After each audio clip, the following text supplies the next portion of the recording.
And one other point in the case of the Harvard case, Reverend Al, it was deep because Harvard commissioned these photographs of Papa Renti that we've all seen, and they wanted to show the inferiority of descendants of Africa.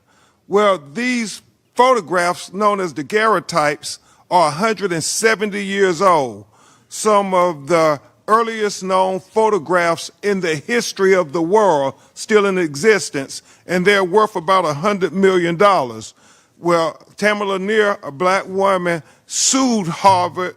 We sued Harvard on her behalf to reclaim those photographs, and I'm so give all glory to God that last week we transferred those photographs to the International African American Museum in Charleston, South Carolina. But the Massachusetts Supreme Court said this, President Mahama, and I think is germane to the arguments that you make before the United Nations. The case went all the way to the Supreme Court of Massachusetts, and what the court recognized is something we cannot ignore, that institutions cannot separate themselves from the harm that they helped create, and that harm does not disappear with time.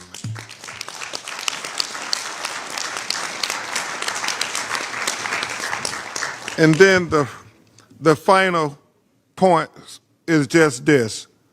Global alignment calls for reparations to evolve from moral arguments to economic architecture.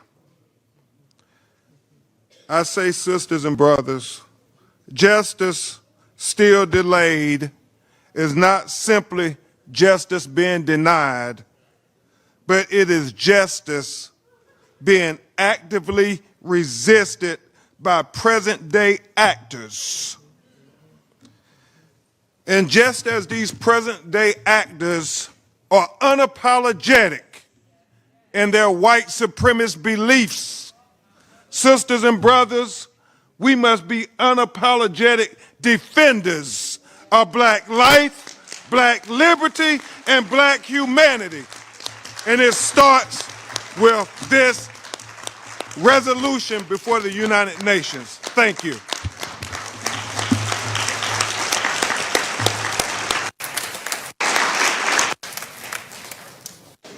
And so I now have the pleasure of bringing on the mentor of Black America's Attorney General, the fount of this, Reverend Al Sharpton, who is for 4 decades a central figure in the U.S. struggle for racial justice from the streets to the Senate, a civil rights leader, founder of the National Action Network, and of course, host of MSNBC's Politics Nation. Please take the floor.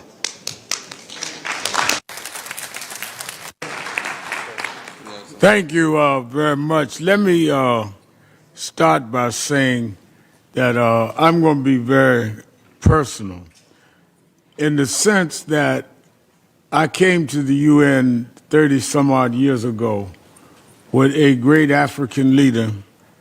I was part of the delegation with Nelson Mandela when he addressed the General Assembly about sanctions in South Africa. I come many times since then, and I'm here today because I believe another great African leader, President Mahama,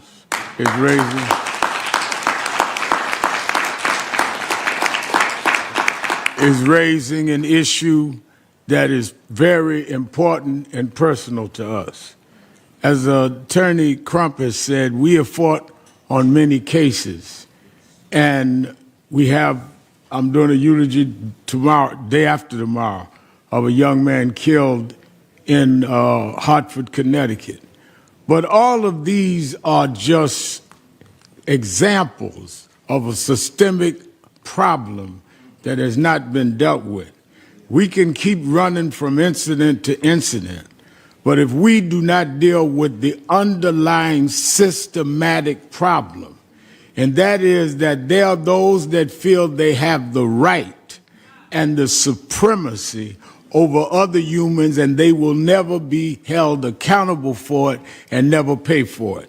This resolution is an attendance sheet on what nations stand for what.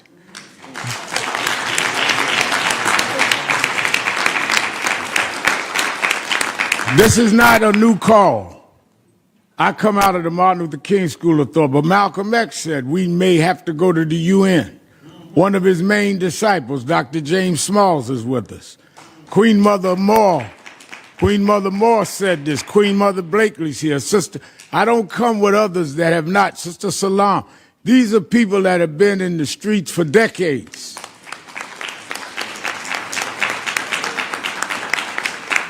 And State Senator Saunders, all of us, but many of them preceding me. The question is not what the people feel. The people have stated their feelings and will continue to and must galvanize. The question is, what do nations stand for? When I hear nations saying they're going to abstain from a vote, how do you abstain from being a racist and a bigot? How do you abstain from paying your debt to people that you worked for centuries and never paid? How do you abstain from the guilt and the blood that's on your hands while you deposit money in banks that your forefathers didn't earn and our forefathers worked and never got paid?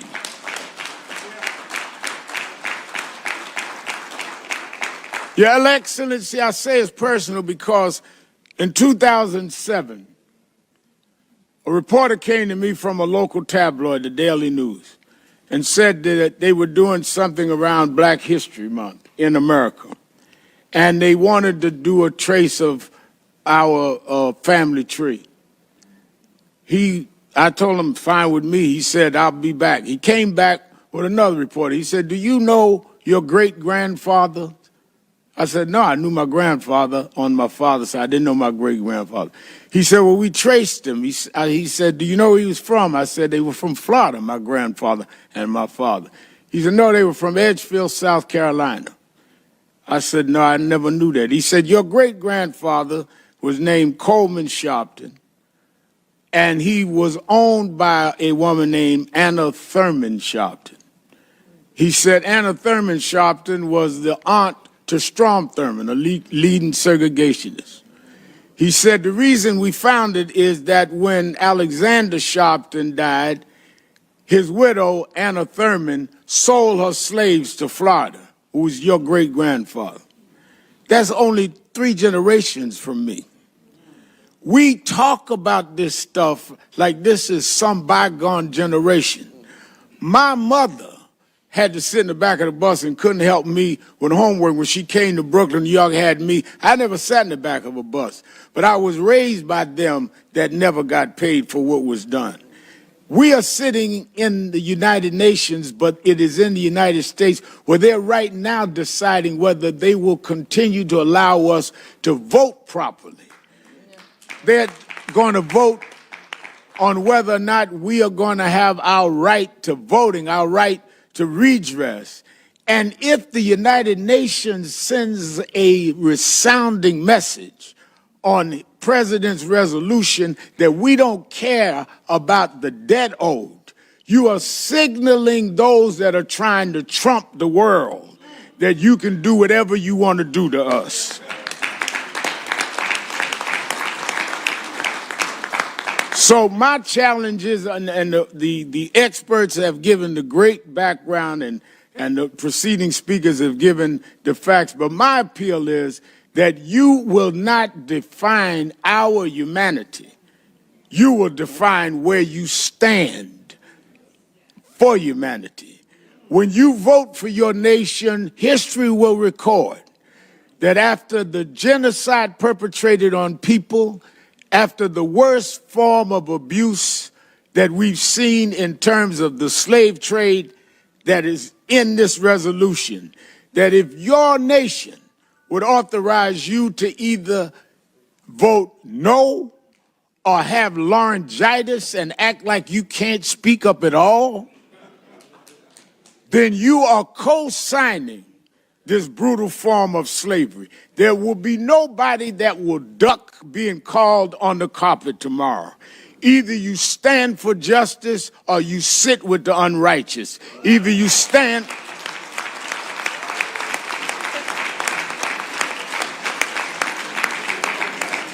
Either you stand for justice or you are part of the problem. Either you stand for those that want to be free or you're just as bad as the slave masters that held us bondage. Thank you.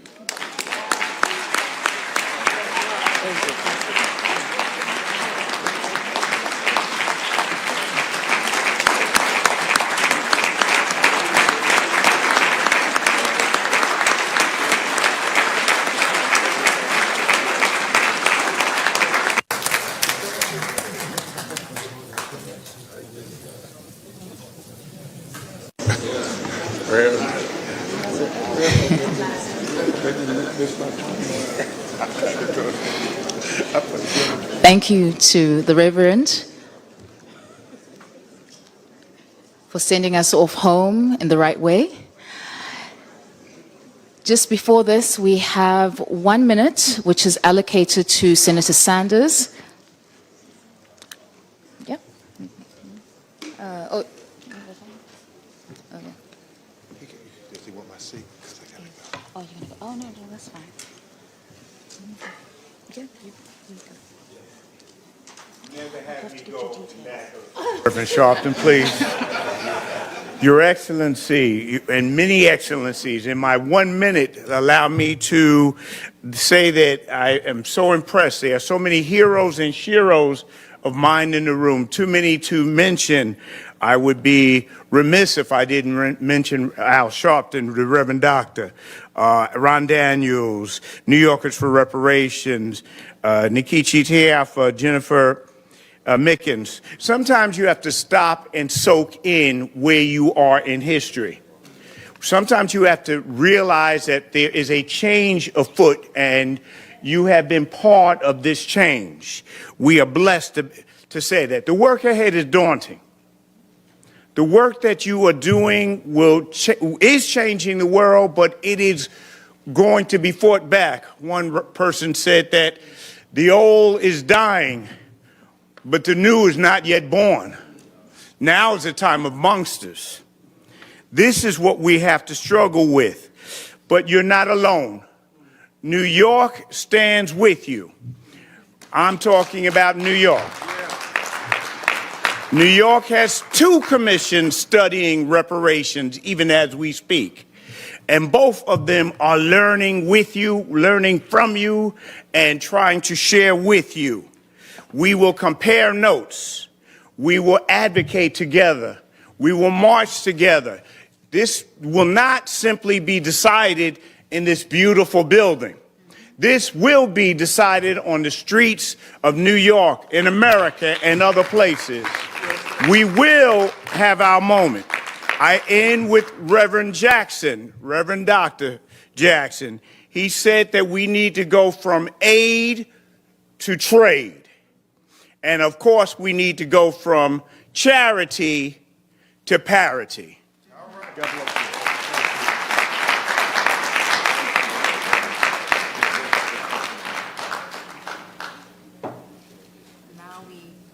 Now we go back to our moderator, or rather, I am your moderator. Of course, your head is going to spin around after having such a wonderful sermon, but we just want to end off by reminding us that a crime does not rot, and neither does our argument. We're not here to petition for our humanity. We're here to assert our standing. Thank you. Thank you. Would you help me appreciate Dr. Panache Chigumazi, the moderator for this session?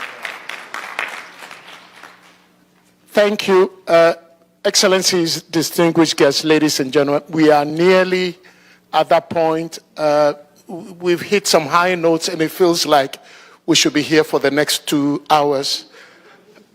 We've been energized and we are grateful, Reverend Al Sharpton. Namesake, I don't have the money you have, but we share the same first name. We want to call on the Deputy Permanent Representative of the Republic of Colombia to the United Nations. The Deputy, please, if you, Deputy Permanent, if you come, either we use that quickly and we will put your hands together before the president comes. This is the Deputy Permanent Representative of Colombia to the United Nations. I think he's going to speak in Spanish, so your earpieces will come in handy. And right after him, we are going to have His Excellency, the President of Ghana. Thank you, sir. Muchas gracias, señor. Su Excelencia. Your Excellencies, distinguished delegations, distinguished panelists, Excellencies, distinguished colleagues, the government of Colombia thanks the government of Ghana and His Excellency President John Dramani Mahama for convening this event and applauds the proposed declaration that has been introduced as an initiative that Colombia fully supports and which we believe is necessary and timely. Our country has decided to support it as part of an external policy committed to the demand for the rights of people of African descent and the recognition of the historic impact of the transatlantic slave trade and racialized slavery. This discussion, as we heard today, comes at a time when paradoxically some certain sectors of global debate seek to minimize or even make invisible the persistence of racism and its historic roots. For millions of African people of African descent, the history of the transatlantic slave trade is a historical turning point that defined destinies, reconfigured continents, and left scars that continue to condition people's lives. In Colombia, these memories are not something foreign to us. They are part of our identity, of our combat, and of our commitments. This is why it is fundamental to educate people on the past and strengthen multilateral mechanisms that make it possible to address the structural causes of racial inequality. The idea is not to continue to be tied to history, but rather to understand it fully in order to identify colonial structures that still subsist and to work collectively to dismantle them. In Colombia, this commitment has guided our recent foreign policy. This very decisively, the Vice President of the Republic, through the Colombia-Africa strategy, we have called for transforming the former roots of slavery into roots of freedom, knowledge, and technical cooperation, as was mentioned last week in Bogota. This technical cooperation, academic and economic cooperation will make it possible for us to achieve shared prosperity. In our recent capacity as pro tempore chairman of CELAC, we've heard a high-level agenda proposed guided towards consolidating a bi-regional connection between Africa, Latin America, and the Caribbean under the leadership of President Gustavo Petro. Last week in Bogota, we welcomed successfully the Forum CELAC Africa. This was a concrete milestone of this rapprochement. This meeting, Mr. Chairman, was not simply a matter of declarative. It made concrete progress on a joint roadmap on South-South cooperation, historical justice, commerce, and investment, and bi-regional political coordination. So we reaffirmed that our people are not far from each other. They have been historically distanced, but today we have an opportunity to rebuild our links on the basis of dignity, equality, and mutual recognition.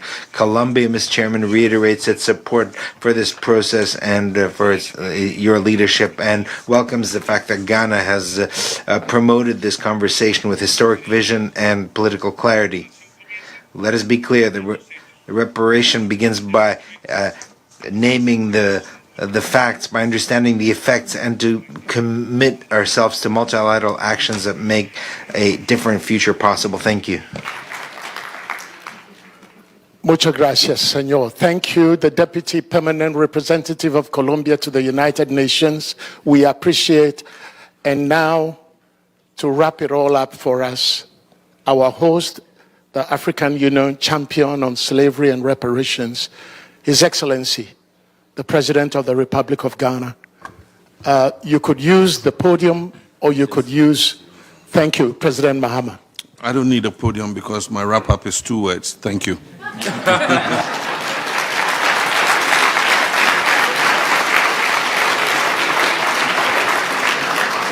On that